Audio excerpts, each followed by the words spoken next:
raha amboy malaza mbola tsy katona ny fanadiadiana hoy ny ministry ny fitsarana.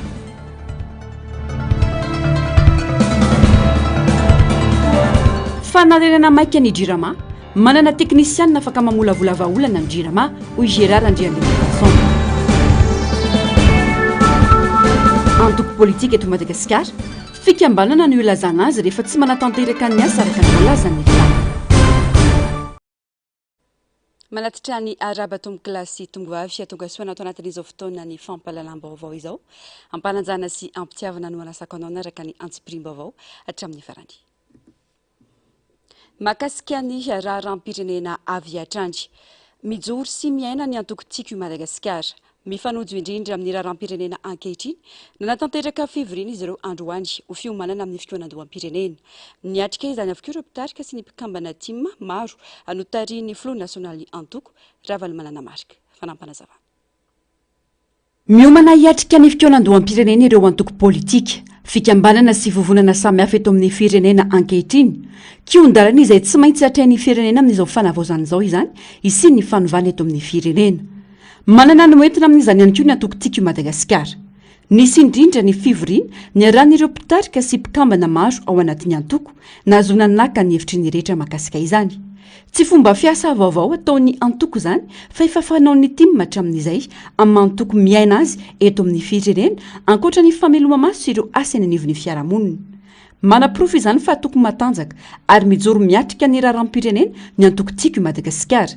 Nitarika ny fotoana nandritra izany ny Front National antoko Ravalomanana marika.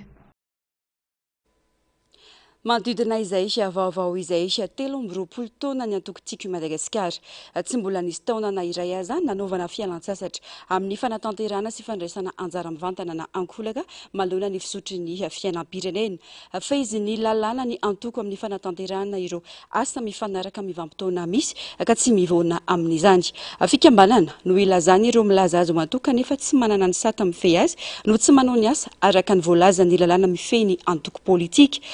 Ny fitondrana mijoro ankehitriny antoko-tsiky Madagasikara ary miara-mikatsaka amin'ny tanjona iombonana anana Repoblika sahazan'ny firenena sy ny vahoaka malagasy amin'ny alalina ny asa fanadiadiana amin'ny sariny ny ari-tanjona.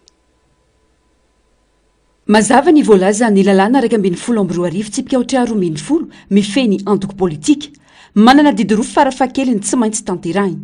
Voalohany ny fanentanana sy fanabeazana ny olom-pirenena ara-politika, faharoa ny fandraisana anjara amin'ny fifitianana. Fa izy ny lalàna araka izany fanaovana politika ka rehefa tsy manao sy manatanteraka ny adidina apetraky ny lalàna sy ny fanajana ny sata dia fikambanana no tokony ilazana azy. Iray amin'ireo antoko politika miorina manana sata mifehy azy ny antoko-tsiky Madagasikara. Mijoro ohatra sy modely amin'ny asa tanterahina araka ny efa napetraky ny lalàna taminy. 13 taona nijoroana kanefa tsy mbola nisy taona na iray aza nanaovana fialan-tsasatra manoloana ny fizotry ny fiainam-pirenena hoy ny fanamafisana. Any ahoana fa avelona sy miaina ny antoko. Niezaka ny antoko ity maho modely amin'ny fanatanterahana ny asan'ny antoko politika araka ny lalàna. Averiko ny antoko politika tsy tokony mihitsy hisy hitsangana antoko politika rehefa tsy misy mpanaradia kosa. Rehefa tsy nanao ny manana ny règlement intérieur sy ny statuany ary mametraka an'izany ho ara-dalàna any amin'ny ministèran'ny intérieur dia tsy tokony hijoro ho antoko politika. Rehefa tsy manatanteraka ihany koa ny voalazan'ny lalàna ho an'ny antoko politika anisan'izany izay hoe tena adidy tsy maintsy atao ny fanaovana animation de la vie politika dia tsy tokony hiteny koa hoe antoko politika izay. Ka rehefa tsy manao an'izay antoko politika dia tsy tokony antoko politika fa fikambanana ny tokony anarana. Dia izay tsy afaka misaraka ny fiainan'ny antoko politika ny fiainan'ny firenena ary izay mahatonga ny antoko-tsiky Madagasikara na iza fanjakana nijoro na iza ny firenena nijoro ny tantana ny firenentsika mitsangana foana ny antoko politika tsiky Madagasikara manana ny foto-kevitra na izy mpanohatra na mpanohana fa manana ny aktivité tsy mijanona satria antoko politika miaina dia miaina mandavan-taona manatanteraka ny asa. Mazava araka izany fa tafiditra ao anatin'ny fanentanana sy fanabeazana ara-politika ny fanetsehana sy fidinana ifotony ilazana ihany koa ny fameloma-maso ataon'ny antoko amin'izao fotoana izao ny fampahafantarana ny fizotry ny toetra rahampitenena. Dia manao fitetezam-paritra manentana ny olona mitoetra raha misy eto amin'ny firenena satria tsy vitan'ny mpanao politika sy ny fitondram-panjakana fotsiny izany fa ny antoko politika ny manao an'izany ohatra hoe hisy ny fifidianana Anjarany antoko politika manao an'izay. Misy ny fiovandrafitra eo amin'ny firenena. Anjarany antoko politika manao an'izay animation zay ary mandray anjara feno amin'ny fifidianana.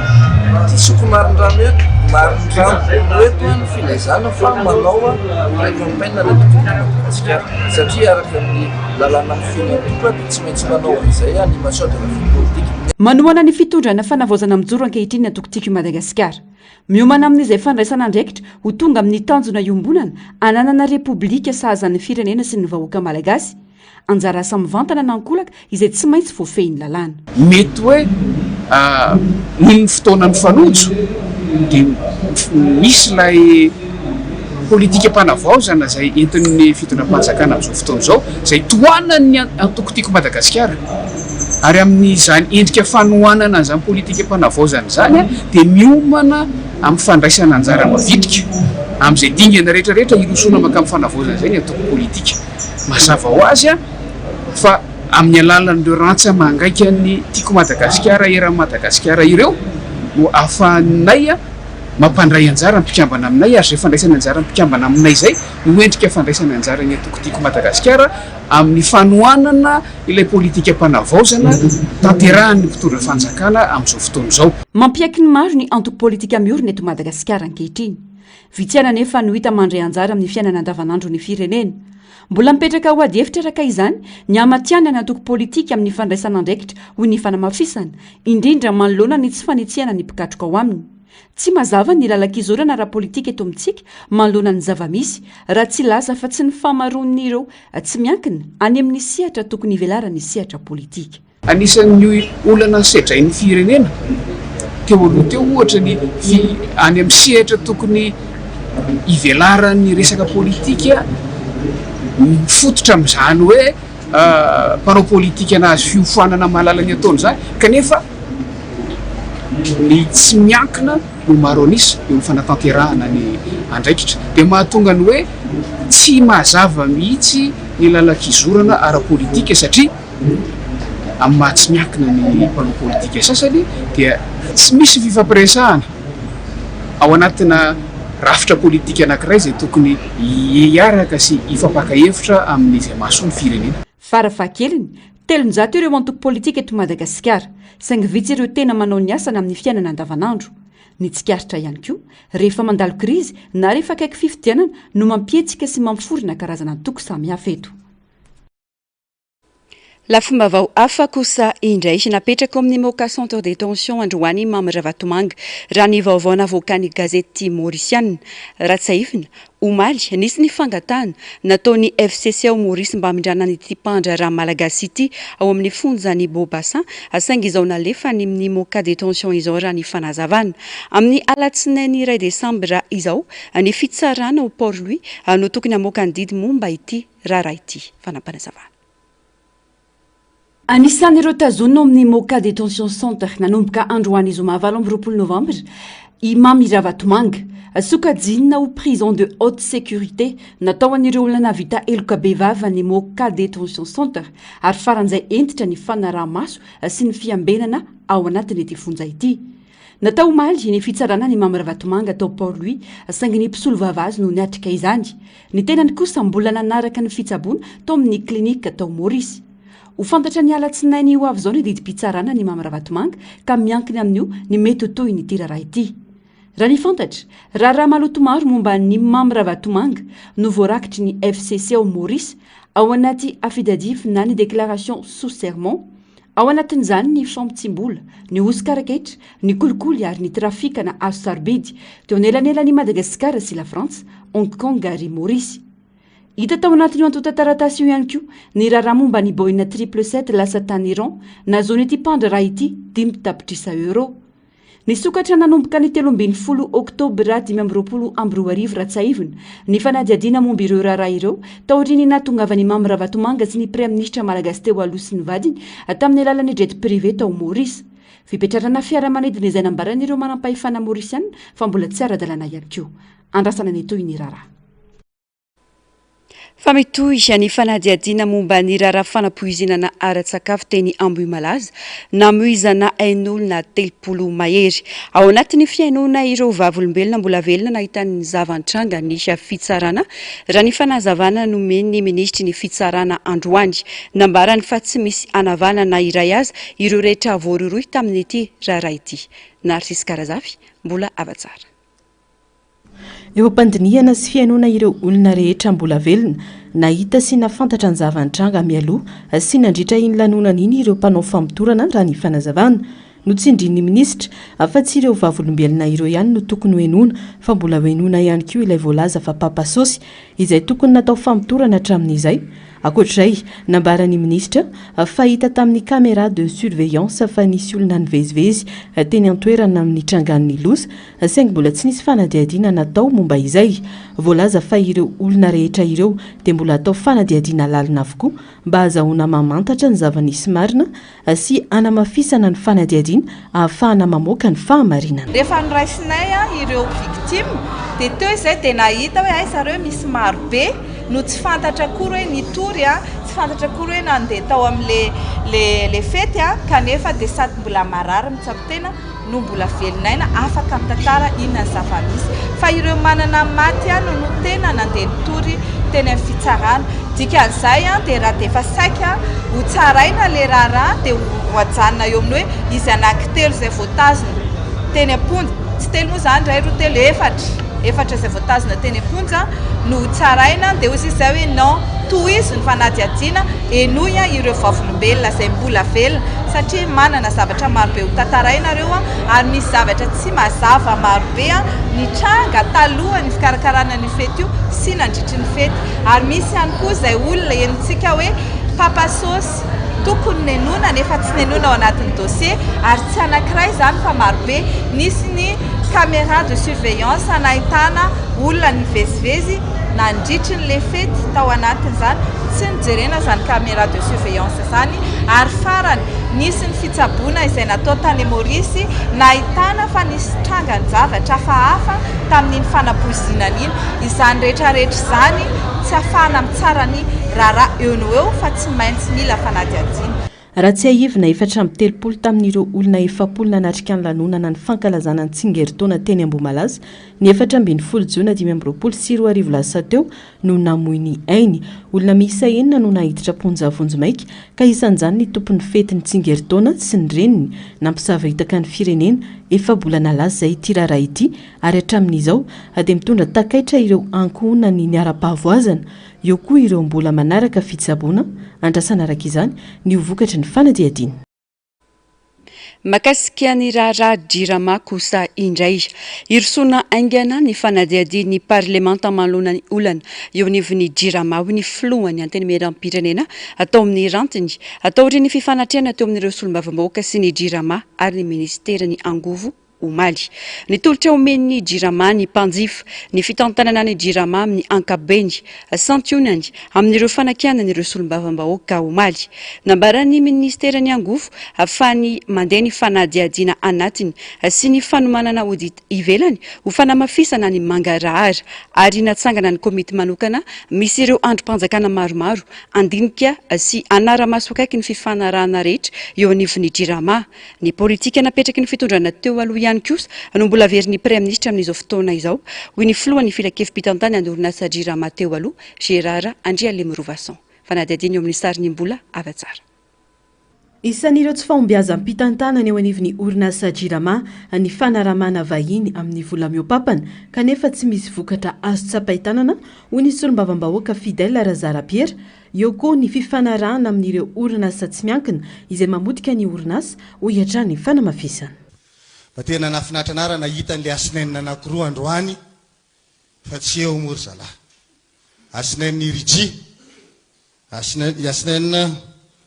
Varosen, zay ny fahafantarako azy. Reo no tena voaresaka raha ohatra ka resaka mpamatsy herinaratra no resantsika. Monsieur le ministre ihany, ozy izy ianao hoe raha contrat mambotry vahoaka dia foanana vetraza. Monsieur le ministre, ny contrat de Jérusalem Ronoes tsy fantatro na mambotra tsy mambotra vahoaka monsieur le ministre 14 000 € zany ho atsika eto Madagasikara raha mahazo an'izany tsika ny andohany io satria trosa vola trosaina ny ambako mandrala fa tsy eo meny atsika io fa tsika dia hoe iny ary ianareo 14 000 € zany raha ohatra ka anamboarantsika sanarenantsika le jirama alefa somody any le vazady izy nandeha iny moa tonga dia asinonao tamina fa contrat mambotra vahoaka zany monsieur le ministre tsy mila manao audit ianao fa araky ny teninao teo rehefa mambotra vahoaka le contrat dia foanana avy hatrany hoe foaniny contrat androano izy raha matoa sara miteny teo izy tale général lefitra ny jirama fantany aby contrat amin'ireo fournisseur reo raha misy zany ny olona voalohany nanome tombony an'ireo fournisseur reo amin'ny contrat io raha matoa voaloha io tokony ataonareo TVM gros plan fa tsy za sereo mihitsy izy atao plan seré fa io zany isany mambotra an'ilay jirama ny vahoaka amin'ny famezana contrat nreto olona kaiky ny reto ataoko mahitsy ny resaka raha misy manenjika syndicat anagatra piasa mandeha ana fitsarana marary le piasa isany koa izy monsieur le ministre tsy fantatra hoe miandro inony ianao voaresina fanapa-kevitra mikasika an'izay momba ny raha matoy maro ireo groupe no simba sy ravaravana fotsiny ho hiatrany ny fanazavana ary isan'izany ny groupe ao amin'ny faritany Toamasina tsy mandeha amin'ny laoniny ireo fifanarahana fanofana groupe amin'ireo sehatra tsy miankina hafa raha ny fanazavana ho anareo jiramalo aiza ireo groupe rehetra zay efa tsy mandeha amin'izao fotoana zao misy groupe be dia be tsy mandeha efa maty ny solonareo nanjary tafiditra reto fournisseur reto aiza daholo le groupe reo na ninona groupe ny tamatavy amin'ny avem-panina ny tamatavy ana namidinareo amin'ny kilao na zay nafa sipa izy dia midy amin'ny kilao maninona groupe ny tamatavy no ekenareo jirama atao fangalana pièce fa iza zany ny vonjena dia ninisa vonono misy groupe telongezabe ao dia le anankiray amin'le telongezabe ao amin'ny centrale ny jirama atao fakana pièce ao nambomanambola tsy mety zany miditsika amin'ny resaka vestop vestop dia mahana contrat amina tanàna anankitelo isan'izany Mahajanga dia reo anankitelo reo amin'ny totaly 23 mégawatt maninona no contrat ray reo nefa tanàna telo samihafa matombo janonao ireo mpandrara tsy miankina dia misy tombotsoany ao ho kosa ny solombavambahoaka ny Betafo izay nanipika afa vahaolana ny famerenana ny jirama ao any orinasam-panjakana tanteraka ny resaka problème ny jirama fahitako azy araka ny teny docteur Maurice Ter dia resaka cancer resaka politika mihitsy le izy tao aorianan'ny ajustement structurel dia ny resaka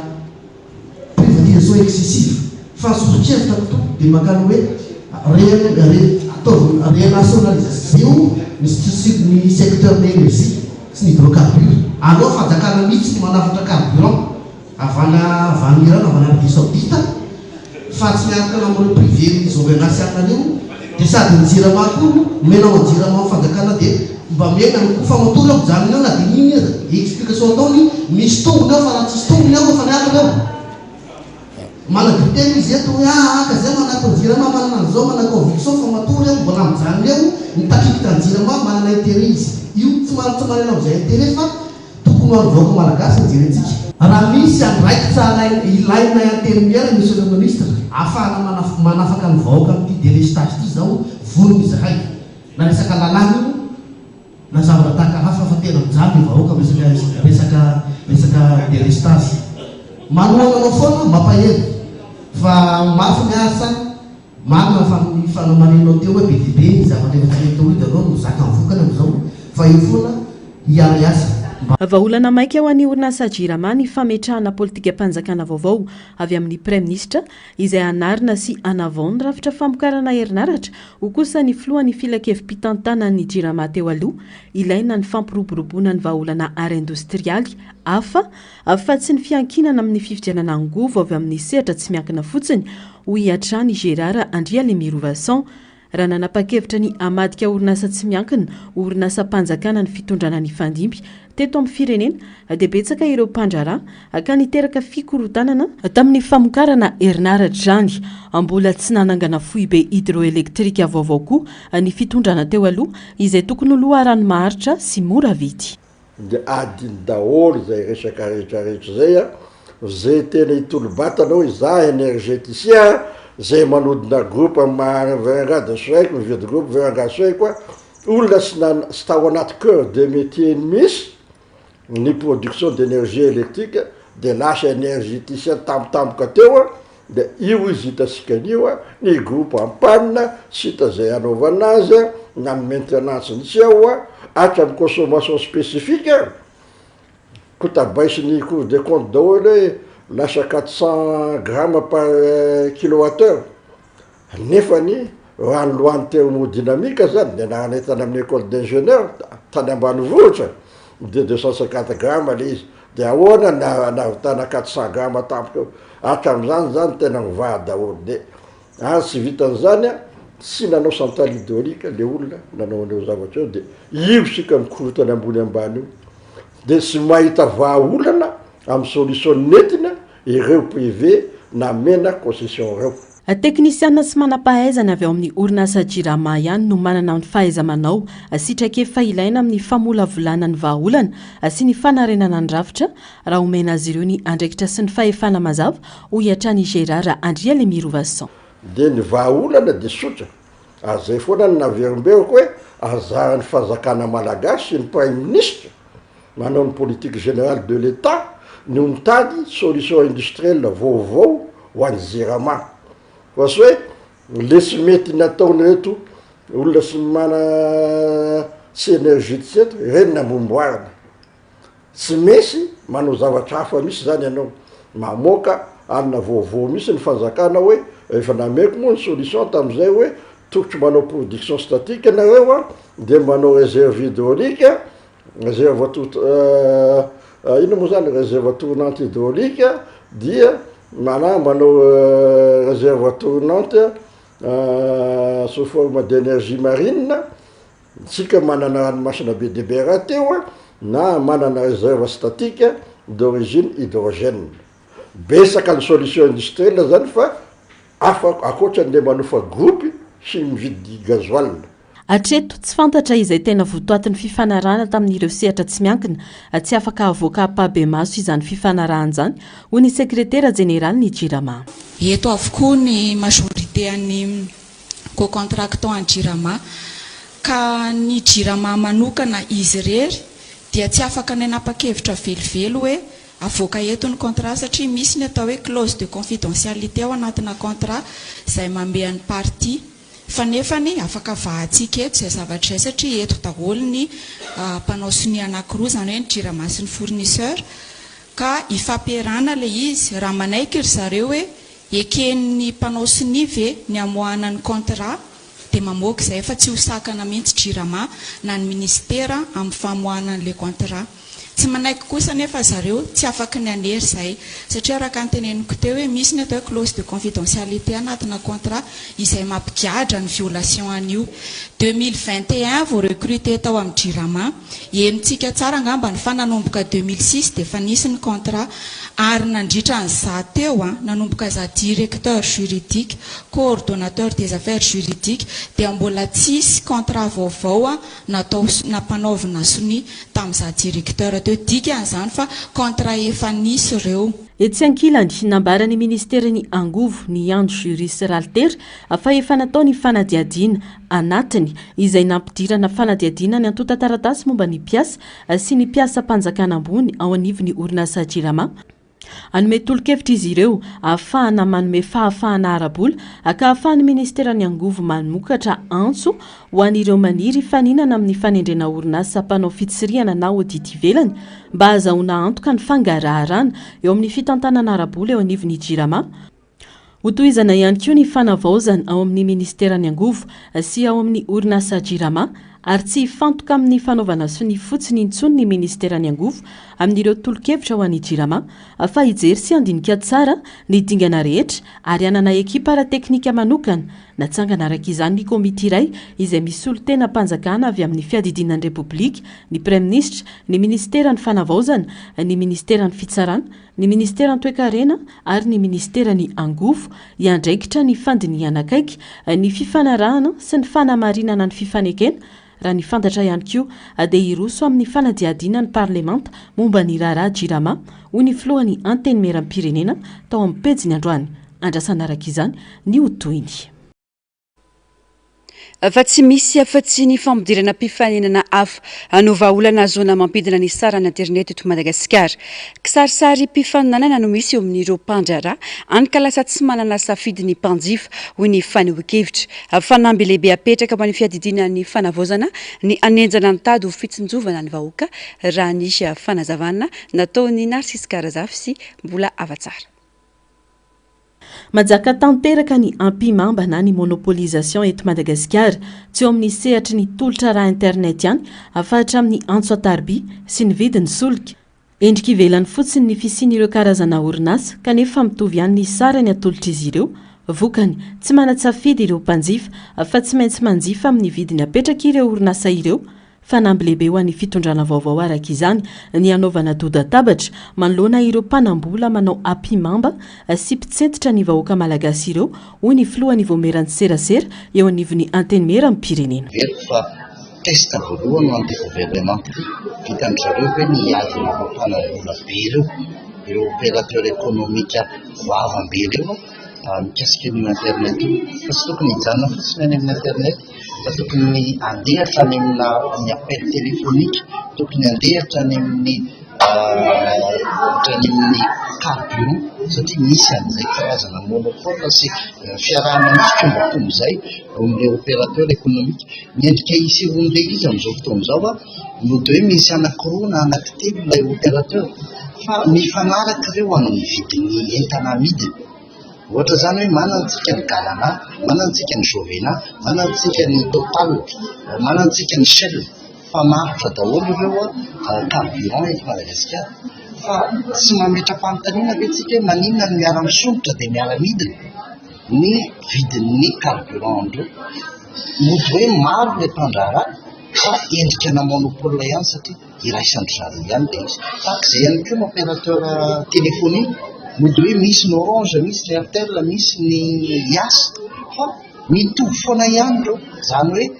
le monopole zany mbola mipetraka foana. Mananjo isafidy ny tolotra tiany ampiasaina ny tsirairay raha ny lalàna ny tolotra sy ny tinady mila sokafana araka izany ny sehatra ny fandraharana ahafahan'ireo malagasy misafidy ny tolotra mety aminy fa indrindra ialana amin'io ampimamby io. Zava-dehibe ihany koa ny ady amin'ny kolikoly satria raha tsy resy io fahavalo io tsy afaka iroso amin'ny fanovantsika hoy ihany ny fanehoan-kevitra.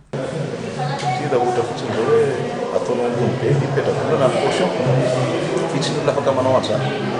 mazava eo zany le manambola ihany zany afaka mandraraha nefa afaka mandraraha teo ny olona izay manana fahaizana amin'izany raha eto Madagasikara zany no tena tsy resy lahatra hoe nyfanimby mahavita ny fa be dia be gasy mahay ary tena hoe tokony mena sehatra tsy mihitsy aloha zany mahatsara an'ireo anao sokatra izy dia afaka mifanina antsika eto an-toerana fa indraindray mantsy rehefa le hoe tsena mbarotra angezavedy orinasa ivelany foana mahazo azy dia sokatra izy fa za aloha tsy mahita hoe mety misy fanasahirana zany fa rehefa mipetraka tsara fotsiny fipetraka satria ao anatin'ny appel d'offre raha mipetraka tsara fotsiny terme de référence rehetra dia tokony zara amaivany io fa jerena tsara fotsiny hoe le olona tena mantianina ao anatiny izay anatantsika malagasy satria olona ndraiky mampalahelo tsenam-barotra kely amin'ny lalana fanampenana lavaka dia fa kolasy manao anazy ahoana mona be dia an'izany izay le hoe miteraka kolikoly le fanasivanana disque loatra sy le monopole araka ny lazainao teo. Niala tamin'ny monopole public Madagasikara ary niditra tao anatin'ny monopole privé. Vokany miala foatrany ny saran'ny connexion kanefa ny kalitao aroso ny tambazotra mpifandraisana ho an'ny mpanjifa tsy mahafa-po. Orinasa vitsivitsy ihany no mifeny tsena ny internet sy ny télécommunication eto amintsika tsy afaka ny anova ny toedra raha io anefa raha tsy ampidirina ny mpifaninana vaovao amin'ny sehatra ny fifananana mivelatra irery ihany no afaka ampidina ny sarany sady anatsara ny kalitao ary anery ireo mpamatsy efa misy anadio ny tolotra omena izy ireo. Zay na azoko ilazana azy niala tamin'ny monopole public sika dia niditra na monopole privé dia monopole privé dia zay anaovan'ny vidiny ao dia sisy ninina azo atao io raha sy mampiditra opérateur anakay ianao itire câble na ianona no libéralisenao kokoa ny any Elon Musk atikatro inona moa ny anaran'izy ity Starlink no développena kokoa everanao fa Starlink zao manao taloha tsy mandoa volany manao inona mo zany manao activation zao lasa mandoa 1,400,000 manao activation fotsiny de tokotro mba fa allégena reny mba hisiny concurrence mana fa sy faly le manana câble fa io sy mesa sina concurrence zay foana ngeny teneniko tokotro manao bilan fanjakana mety ve ny privatisation natao sa sy nety miaraka amin'ny banque mondiale sy mety le izy de tokotro tady solution inona zany solution atao am'izay satria ny zavatra rehesanao rehetrarehetra zany gne zavatra nangatana ho privatisena daoly nefany lasa problema ho an'ny firenena le privatisation tokony ho tsapany vahoaka mivantana ny fampidinana ny vidiny internet raha ny fampafantarana navoaka ny gouvernemanta izay mijoro amin'izao fotoan'izao nilaza ny fanjakana fa mila hazavaina ny zava-misy araky ny teny mita navoakany miatrika olana ara-tsosialy sy ara-toekarena ny firenena noho ny alafony sara-pifandraisana nanomboka ny fifampidiniana ary mangataka ny ministera ny posta sy ny fifandraisan-davitra ny serasera ary ny ministera ny toekarena sy ny fitantanam-bola ny fampidinana tena izy tsotra hita maso ary azo ampiarina vetrany amin'ireo tolotra tena ampiasain'ny malagasy isan'andro lafimbavao afa tanteraka tsy ilaina ny fanaovana fitapahakevim-bahoaka fa fifidianana lalam-panorenana hitondra famarina toerana eto amin'ny firenena no takina ho ny mpanao politika mikambana ao amin'ny hetsika mena fanovana izay andraisana anjara sy arahany rehetra manapaka anao mafisiny fa tsy ampitarafana ny fanovana takin'ny maro eto amintsika ny rovolana latsaka nitondran'ny filohan'ny fanavaozan'ny repoblika ny Madagasikara ka tokony hitarika ny sainy rehetra tsy ho any amin'ny fianakianana be fatany solotena ny fanjakana any amin'ny faritra ny lehibe ny faritra ka mila olona tena samandraindraikitra ao amin'ny fanovana ty napetraka eto amin'ny firenena hoy ny fanamafisana fanampanazavana tapitra androany fametrany anatota-taratasy firotsako tendrena ho lehibe ny faritra efatra amby eto Madagasikara andeha ny sivana samihafa ho an'ireo olona heverina fa nafeny fepetra ao amin'izany tsy vita nitrakefana diplôma fotony zany ny mpanao politika mikambana ao anatin'ny hetsika mena fa mitaky olona avonina ary tena asay andraindraikitra izy ireo raha teo no solotena ny fanjakana eny anivon'ny faritra tsirairay voalohany aloha olona sama andraindraikitra olona manana commandement na manana poignet de commandement mba hiroso ho any am'le mifizone zany aty am'le fitondrana fohy be dia miroso any am'izay fanavoazana zay fa ao ihany le hoe mpitolona le olona na hoe tsy mpitolona le olona tsy zay loatra zany ny fomba fijerevan'ny bandorouge azy fa ny fomba fijerevan'ny bandorouge azy de olona masha mandray andraikitra am'izay toerana ametrahana azy azonao zay zany ny critère raha ny fomba fijeriny Christian Taubira fa tsy hoe apetraka chef de région anao de mianana eo anao zany azonao tsy mety zany zay ankoatra io efa hitataratra ny fahavononana ataon'ny fitondrana mijoro ankehitriny amin'ny fanarenana makany amin'ny fanovana ny fanamafisana tsy ampitarafana ny tena fanovana ny rovolana latsaka nitondran'ny filohan'ny fanavaozana ny Madagasikara ka tokony hitarika ny sainy rehetra tsy ho any amin'ny fanakianana be fahatany fotoana kosa izao hiasana ho an'ireo tompony andraikitra no mempahefana vonona zany le mpitondra fanjakana zay taritiny colonel Michael Androany niana avao nianao an'izay fanavoazana zay fa miangavatsika vahoaka malagasy ho ao andamosiny aloha satria mbola voaray volana sy tapanao mbola tsy afaka anona zany hoe imezirevatsika anazy hoe atraiza no faiza manaony fa ny zavatra efa hita hatreto de miroso am'zany fanavoazana zany ny fitondram-panjakana zay tariany zany androany fa anjaratsika teknisianina zay hamolavola an'izay zavatra zay mba hivadika vokatra tsara eto amin'ny firenentsika no ho atao zany tsy ilaina ny fanaovana fitsapakevim-bahoaka nanolo-kevitra ny risoana amin'ny fifidianana lalam-panorenana hitondra famarina toerana eto amin'ny firenena araka izany izy ireo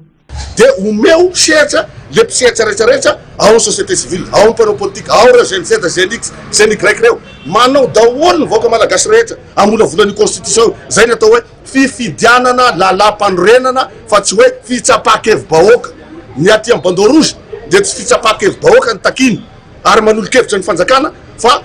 fifidianana lalam-panorenana zay no mitondra stabilité eto amin'ny firenena raha ny fantatra tsy latsaky ny roa arivo ireo olona nanatitra natota-taratasy ho tendrena ho lehibe ny faritra tetsy amin'ny ministera ny atitany mbola misy koa anefa ireo antota-taratasy no raisina mivantana any amin'ny faritra tsirairay pejy ny fahasalamana ambany famatsim-bola sy ny teti-bola natokana ho an'ny fahasalamana eto Madagasikara. 12 € isaky ny olona no lany amin'ny fahasalamana raha ny taremarika. Tsy mitovy ihany koa ny fisitrahana ireo tolotra ara-pahasalamana sy ny fahafana mitsabo tena an-tanan-dehibe sy ambanivohitra. Mila verina amin'ny laona ny lanja ny mpitsabo malagasy. Tokony ho jerena akaiky ihany koa ireo mpisandoka ho dokotera hoy ny olavitry ny mpitsabo eto Madagasikara. Tati-baovao Narcisse Karazafy, mbola avatsara. 3,7 monja ireo mpitsabo miasa manerana any Madagasikara, izany hoe ho an'ny mponina manodidina ny 2.7 tapitrisa. Araka izany, dokotera Aotra Faingo 20 no misahana ny mponina 10 no ananany Madagasikara. Dokotera iray isaky ny olona 10 anefa ny fepetra fototra takin'ny vondrona iraisam-pirenena misahana ny fahasalamana na ny OMS. Ankoatry ny fahavitsina, tsy mifandanja ny fiparitahan'ireo mpitsabo, ny eto andrenivohitra sy ny any amin'ireo tanan-dehibe hafa ihany no ampy ny mpitsabo. Izany hoe mpitsabo valo mahery kely no miandraikitra mponina iray etsy. Any ambanivohitra kosa mbola sarotra ho an'ny ankamaroan'ny tantsa ny mahazo fitsaboana fototra. Ezaka lehibe tokony mahasoa ny fanjakana ny fametrahana dokotera iray ho an'ny mponina 700 eo. Na izany aza ny antotanisa ofisialy sy ny tatitra iraisam-pirenena dia manam-pirofo fa tsy ampy ny fahazahoana mpitsabo indrindra ho an'ny faritra lavitra indrindra. Raha ohatra ka hoe ny napetraky ny OMS dia tsy ampisa tokoa ny dokotera eto Madagasikara. Médecin resaka satria amintsika eto Madagasikara izay mipiloso fotsy rehetra dia dokotera fa médecin resaka. Donc zany raha ohatra ka hoe manaraka ny norme ny OMS zany dia tsy ampy ny dokotera. Kanefa na izany zany ary eo amin'ny 9,000 mahery kely eo ny dokotera eto Madagasikara navoakan'ny faculté zany manerana Madagasikara, dia nefany ny 3,000 mahery kely eo zany hoe ny atsasany dia eto Antananarivo. Dikan'izay tsy dia tena motivé, ahoana ny fitenenako an'izay, tsy dia tena hoe mazoto andeha any amin'ny ambanivohitra lavitra any zany dokotera noho ny antony maro samihafa izay efa irahantsika malala na dia tsy teneniko ary le izy eo amin'ny ohatra fotsiny hoe ny resaka tsy fandriampahalemana, ny resaka ekonomika amin'ny fahasahiranana sy ny sisa, dia izay no mahatonga an'izay zavatra izay. Ankoatra ny olana amin'ny antotanisa, ahitana elanelana be ihany koa ny fampiasam-bola amin'ny fahasalamana. Tombanana ho 520 faingo 8 na manodidina ny 5,000 sy 7 ariary monja no natokana ho an'ny olona iray ho an'ny fitsaboana eto Madagasikara, na 3,300 ny arkarena faobe. Lavitra izany amin'ny tany fampiasam-bola maneran-tany izay mahatratra 270 sy 1,450 € na 5,000 sy 7 sy 5 tapitrisa ariary isaky ny olona. Ilaina araka izany ny mamerina amin'ny laona ny lanja mitsabo sy ny fitsaboana eto Madagasikara ho hiatra ny olavitra. Misy fiantraikany lehibe amin'ny faharefon'ny fahasalaman'ny vahoaka malagasy ny tsy fahampiana eo amin'ny mpitsabo, satria amin'izao fotoan'izao manodidina ny 12 taona eo ny faharetan'ny androm-piainan'ny lehilahy eto Madagasikara ary 15 taona kosa ho an'ny vehivavy. Ankoatr'izay, fantatra fa ho tanterahana ny 4 Desambra ho avy izao ny fifidianana izay ho filohan'ny olavitry ny mpitsabo eto amintsika. Anomana amin'izao fotoan'izao dia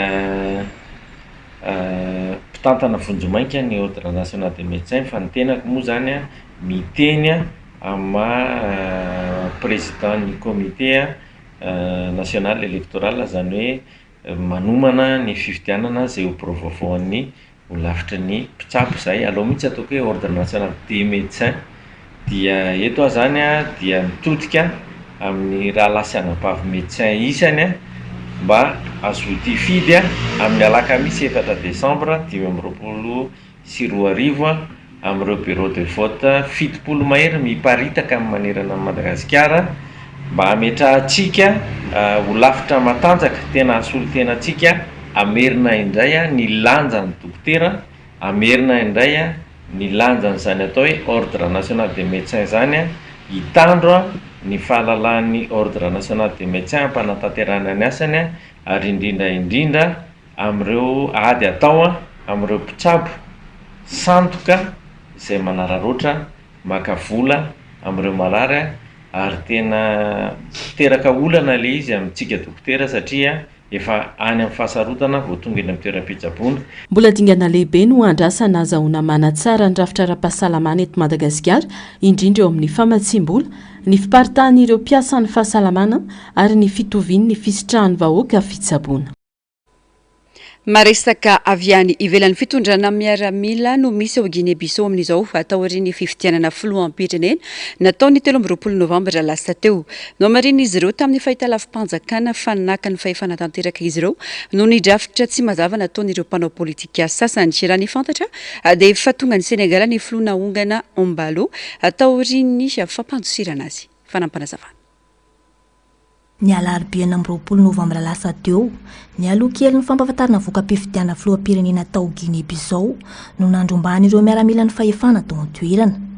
Raikitra ny tifitra manakaiky ny lapan'ny filoham-pirenena sy ny bureau-ny voamira mpikarakara ny fifidianana. Nosamborina ny filoha Umaro Sissoco Embalo, filoham-pirenasa efatra amin'ny taona 2024 ary kandidata amin'ity fifidianana ity. Ny fanandrina tamin'ny Fernando Dias da Costa avy amin'ny antoko-panohitra. Nakatona avokoa ny sisy tany ao an-toerana ary natsahatra ny dingana manaraka tokony natao tamin'ny fifidianana. Nilaza ireo miaramila fa noho ny drafitra fanakorotanana mifandray ara-politika no antony nahatonga azy ireo naka ny fahefana mba hisorohana ny fitondrana tsy ara-dalàna ao an-toerana. Omaly ihany dia nitendrena ho filohan'ny tetezamita mandritry ny herintaona ny General Hortan Tam izay lehibe ny etamajoro ny tafika an-tanety ao Guinée-Bissau. Iverina fa ity ny fepotona tetezamita lava indrindra.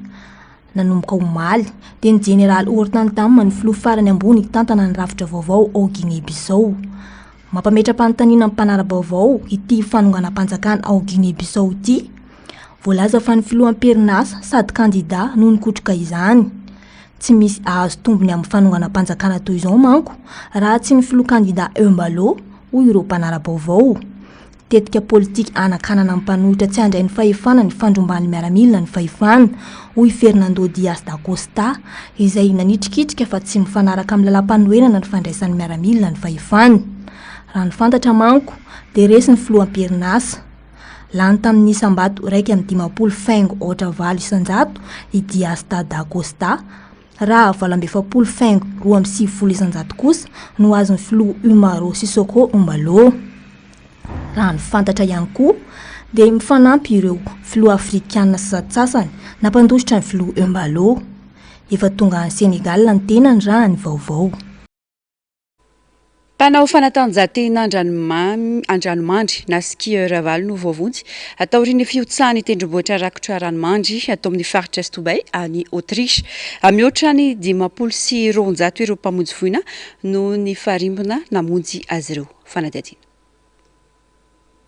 Mpanao ski dimy lasy telo vavy no niotsahan'ny ranomandry teo am-pilalaovana tena tendrombohitry Alpes Tyrol Omaly tao Donchart faritra Stubay Autriche. Ivelan'ny lalana tokony nalehana izy ireo ny lalao ka nahatonga ny fiotsahan'ny ranomandry rehefa nandalo fiampitana iray tamin'ny faritra Mampidi-doza.